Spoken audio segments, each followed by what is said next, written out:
Hello guys, welcome back to my channel. এটা হচ্ছে সৃজন। আজ হচ্ছে ওর অন্নপ্রাশন, আর দেখো ওর অন্নপ্রাশনের গেটের সামনে আমি আর ও। সৃজনের বিয়ে না, বিয়ে না, আজকে অন্নপ্রাশন। এই হচ্ছে ওর গেট, আর এই হচ্ছে সৃজন বাবু আমার কোলে। চলে আসো। এবার হচ্ছে ওকে জামা পরানো সাজানোর পালা, তাই বেলুন দিয়ে দেখো ভোলাচ্ছে। সৃজন পড়বে পাঞ্জাবিটা, সৃজন পড়বে, ছেড়ে যাবে। তুমি পড়বে ওই পাঞ্জাবিটা, তুমি পড়বে, এটা তুমি পড়বে। এটা কার, এটা কার, এটা কার, এটা কার গো?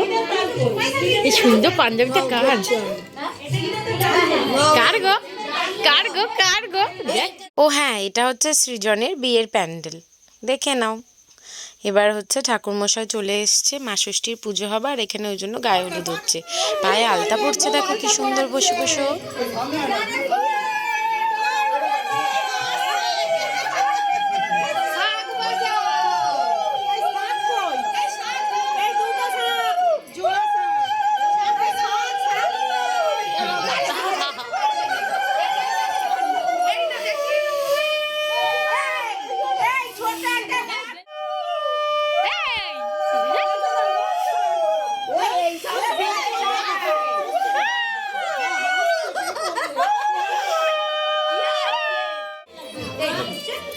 সৃজনের আলতা পড়া হয়ে গেল।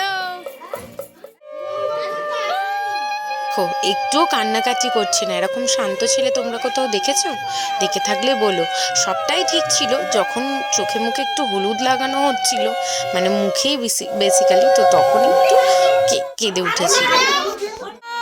এই তো চলো এবার ওকে হচ্ছে স্নান করাতে নিয়ে যাওয়া হবে ঘাটে। ওর গরম জলে ওর মা গামলি করে নিয়ে যাচ্ছে, আর এখানে সব স্ত্রীগুলো, তাই জন্য সবাই মিলে যাচ্ছে বরণ ডালারে নিয়ে। আর এই দেখো ঘাটেও খুব একটা ডিস্টার্ব করেনি, দেখো ঠান্ডার মধ্যে ঠিকই রয়েছে।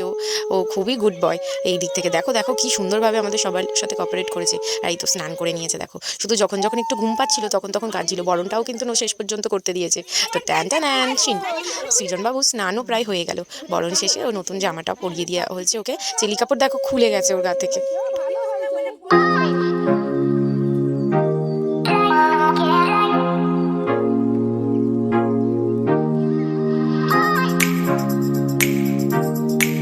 চলো এবার স্নান হয়ে গেছে, সবাই মিলে বাড়ির দিকে যায়। এবার দেখো টুকুস করে ও মা ষষ্ঠীকে প্রণাম করে নিল। ভিডিওটা এতটুকুই, টাটা।